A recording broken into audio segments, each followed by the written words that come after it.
Chilling tales for dark nights.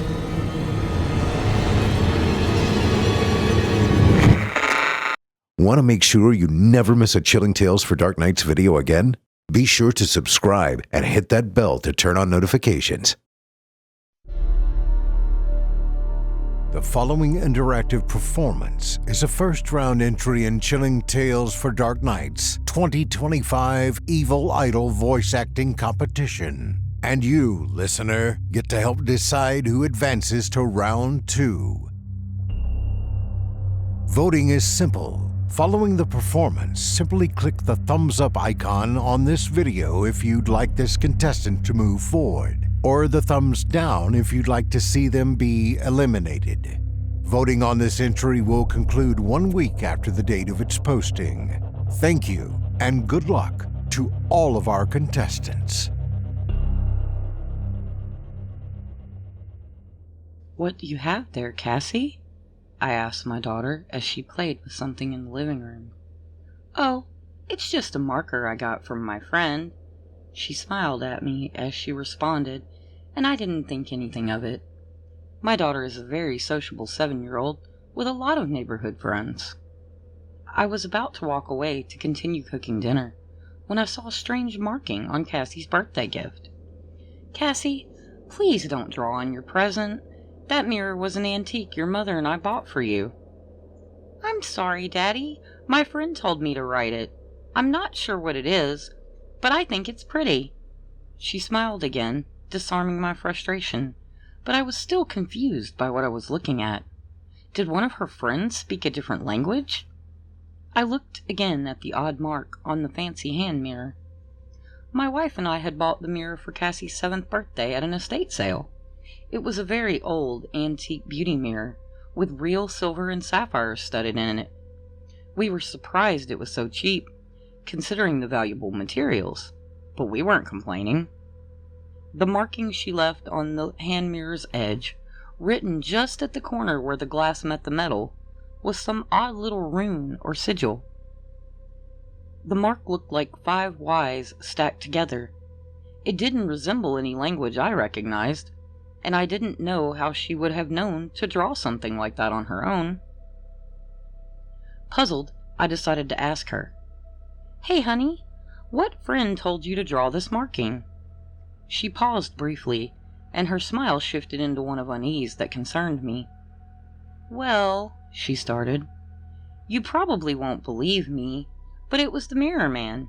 He told me it was a number from his world." It made more sense now. It was just some imaginary friend, and the marking was made up. Cassie was very talented at drawing for only being 7, so I didn't put it past her to come up with an intricate design like that. "Oh, did he now?" I asked, offering my own disarming smile and a brief chuckle.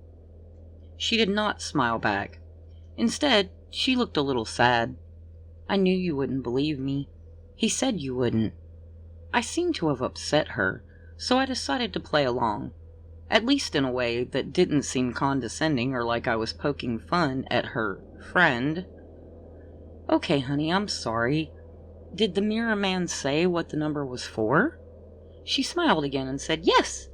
He said it had to do with his visit, and that the numbers in the mirror would let him visit soon." "Okay, well, tell the Mirror Man that we can play, but no drawing on the mirror we got you for your birthday. It's very old and very valuable." She loved the mirror and used it all the time, despite my initial protests to keep it safe in her room, since she could lose it or it could be stolen. She talked to it and played with it, first pretending to reenact "Mirror, mirror on the wall." But recently it seemed her new mirror game was talking to the Mirror Man and writing whatever came to her mind.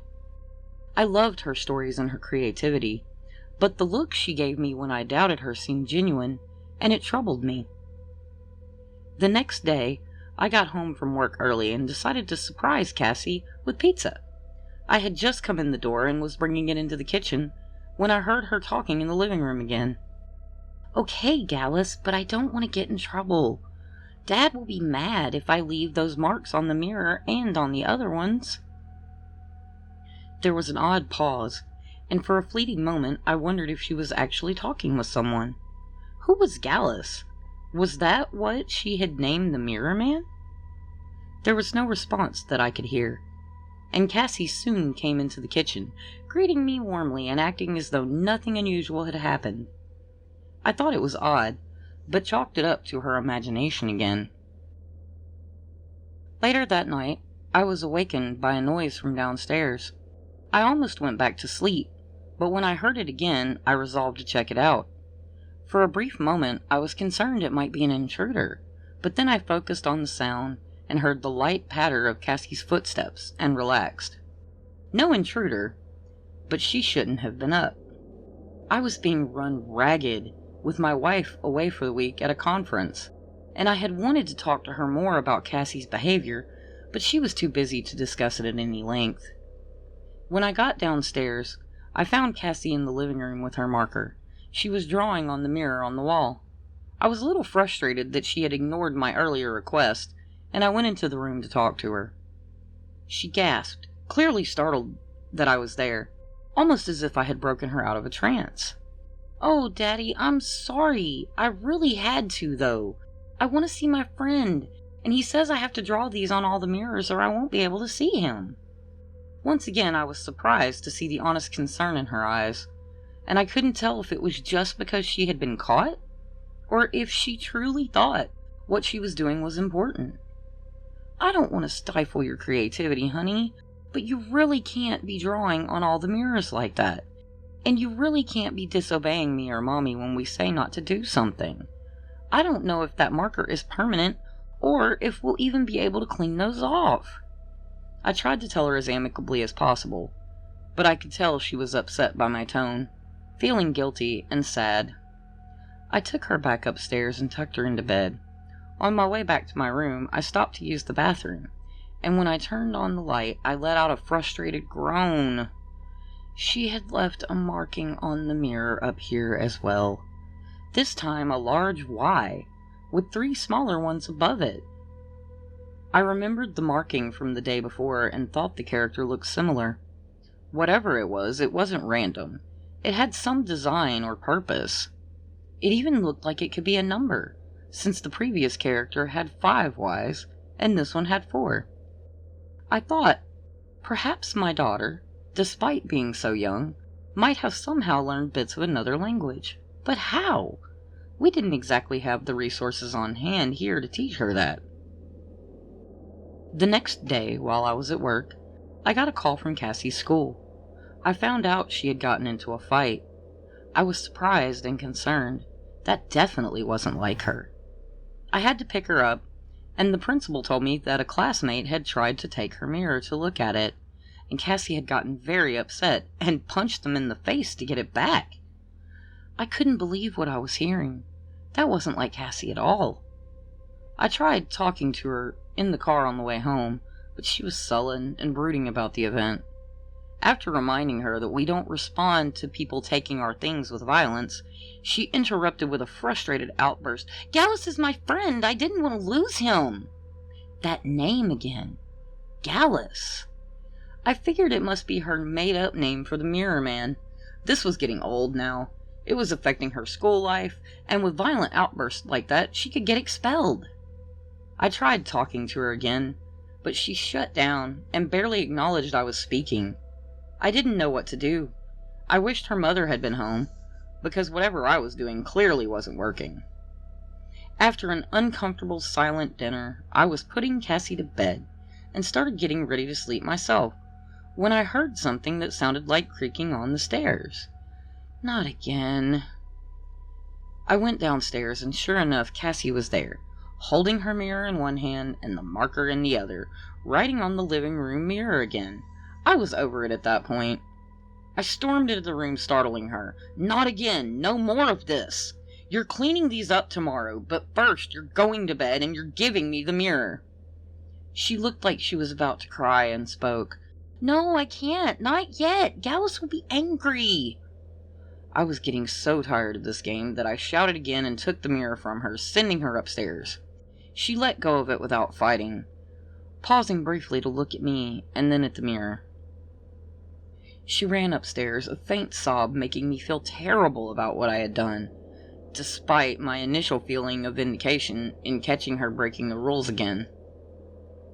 I looked down at the mirror. Sure enough, there was another marking. This time it looked like 3 very slender Ys. The numbers seemed to be counting down from whatever they had started at. I was puzzled by whatever language they were in, and how Cassie would know how to write in it.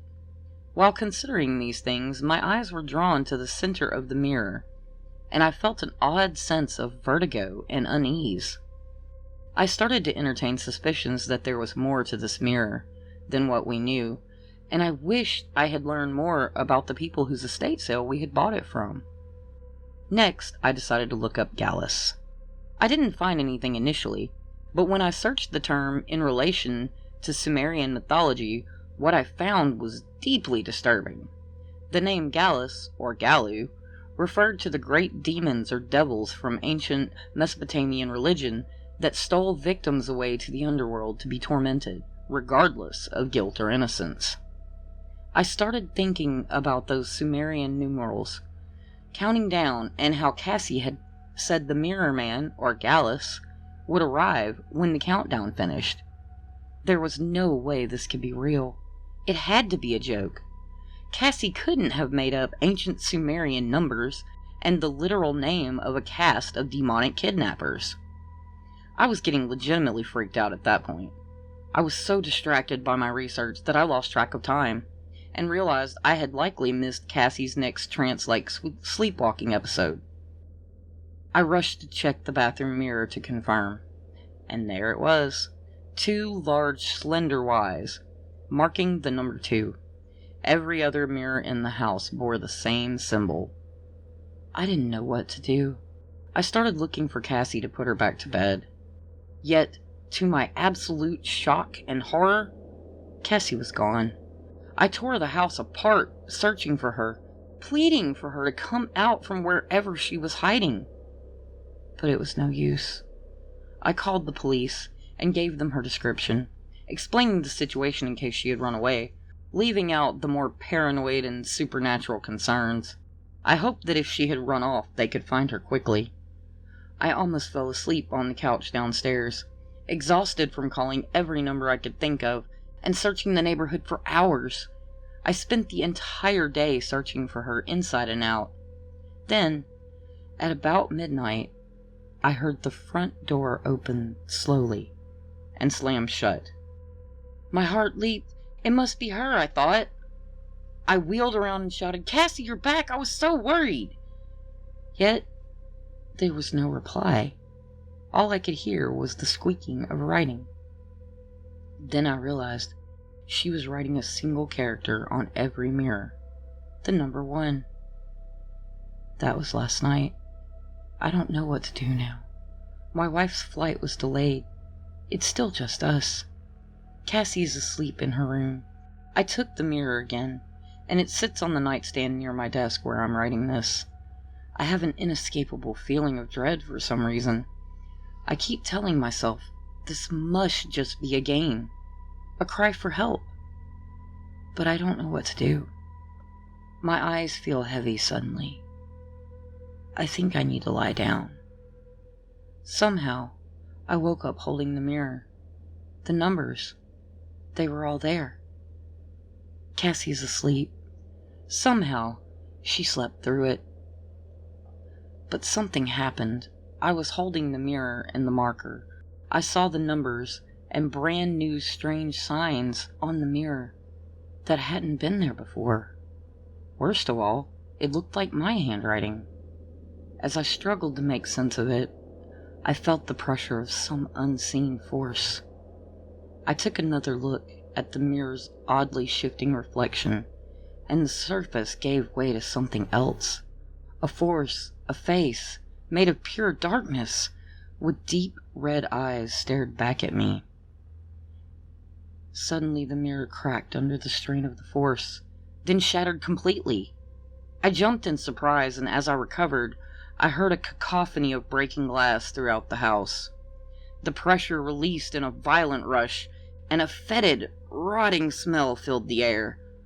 In the distance, I heard an unnatural voice echoing faintly. The mirror man is real, and whatever he is, I think I let him out. I need to get Cassie and get out of here now, before her friend finds us first. Thank you for listening. I'm your host, Steve Taylor, reminding you that if you haven't already, don't forget to cast your vote for this contestant via either a thumbs up or a thumbs down vote. New entries will be posted throughout this month. Be sure to tune in and vote for each of them and help decide who becomes the next evil idol. Until next time, turn off the lights and turn on the dark.